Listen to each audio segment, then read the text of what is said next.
Alrighty, next game up here is the Chargers at the Texans, and we had a great feeling about the Texans last night on our pregame show. We took the Texans officially at plus 12.5. It started at plus 13.5 when we started to talk about it, and we loved it so much, y'all were actively betting it, and then like 5 minutes later, y'all actively bet it down a full point. But either way you slice it, if you locked it in at Texans plus 13.5, if you locked it in at Texans plus 12.5, it doesn't matter because they win outright. Shout out to Davis Mills for getting it done here for the Texans. And now, we get this big old meatball here. Chargers losing last night.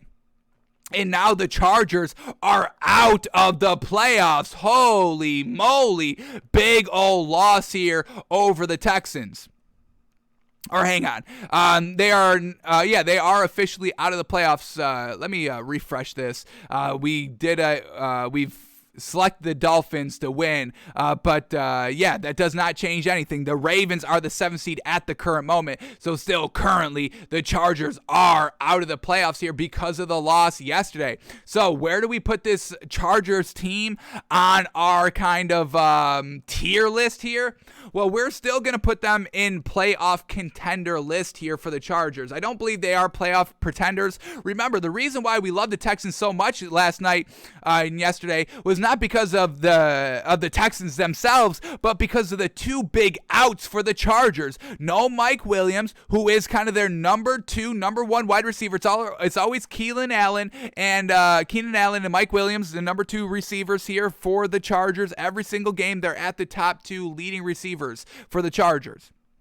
So you're missing, one of your 2 great weapons, and then you also didn't have your great defensive edge rusher of Joey Bosa. So Chargers lose, but I'm still going to count them as kind of playoff contenders here.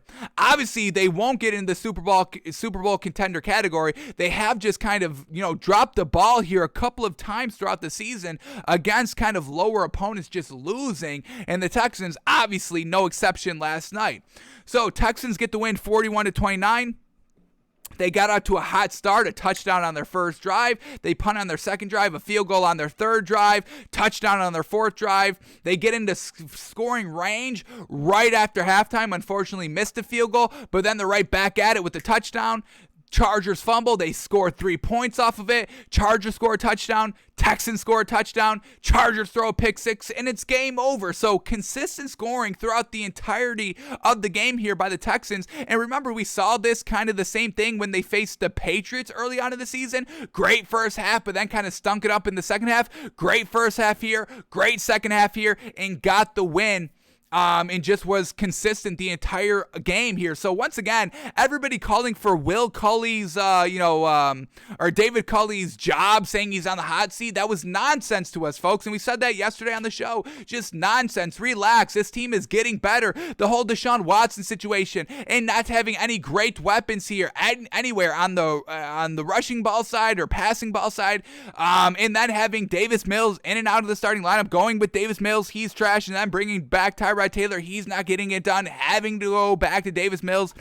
David Culley has been handling all that and has 4 wins. Matt Rule has 4 wins, folks. So who's better? Matt Rule's got 5 wins, excuse me. But I still take this Texans team and David Culley over anything on that Panthers team. Stop betting the Panthers, please.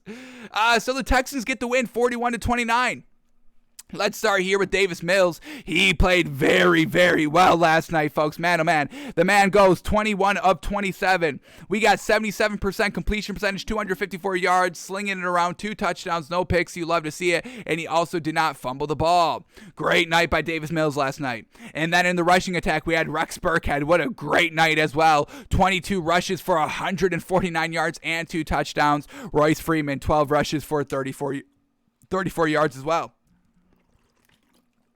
Alrighty, who was Davis Mills throwing the ball to? Because we know there was no Brandon Cooks last night, who is their number 1 wide receiver.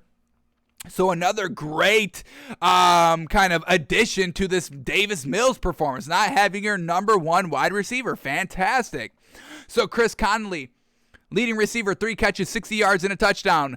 Bevan Jordan, 4 catches, 56 yards. Philip Dorsett, 3 catches, 55 yards. Chris Moore, 4 catches, 40 yards. Nico Collins, 3 catches, 33 yards and a touchdown. And then Pharaoh Brown, 2 catches for 10 yards. So overall, rushing, passing, receiving game was all on point by the Texans, and even their defense picking off Justin Herbert twice and forcing Justin Jackson with the fumble. So off of turnovers here, let's count them. First turnover by the Chargers, interception, scores 7 points by the Texans. Fantastic. Second turnover by the Chargers was a fumble, 3 points scored off of it. The third turnover was the pick six. So 17 points off of turnovers by the Texans. Absolutely phenomenal right there. Phenomenal job. All right, now on the Chargers side, Justin Herbert went 27 of 35. 27 of 35, we get 77% completion percentage. Fantastic there. 336 yards, slinging it around, 1 touchdown, but 2 interceptions. And this is what we see by Justin Herbert in their losses. Great stats, great all this, but those multiple turnover games. Let me quickly bring up these stats here by Justin Herbert. That's his name. Justin Herbert here. Because that was the instance, I believe, in the Cowboys game earlier this year. The multiple interceptions here. So in their losses, loss against Dallas, 338 yards, 75% completion percentage, but those 2 interceptions, can't have them. Against Denver, 303 yards, 63% completion percentage, 2 interceptions, can't have that.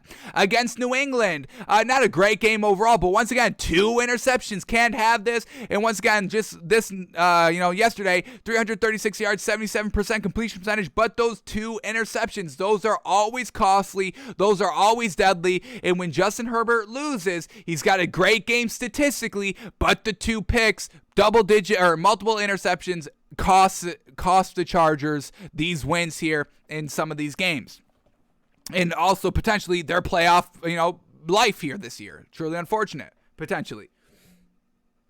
So Justin Herbert, great stats, but those 2 picks, costly.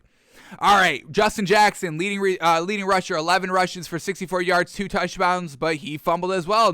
Can't do that. Justin Herbert took off 4 times for 15 yards. And then who was Justin Herbert slinging the ball to? We had Justin Jackson, leading receiver, 8 catches for 98 yards. Jason Moore, 3 catches, 56 yards. Jared Cook, 3 catches, 44 yards. Josh Palmer, 5 catches, 43 yards and a touchdown. And then we have Keenan Allen, 4 catches for 35 yards. So no Mike Williams. Keenan Allen was locked up all game, couldn't go to him, and that's big reasons why the Chargers lose, folks. We know this. So Texans get the surprising big ol' win, 41-29.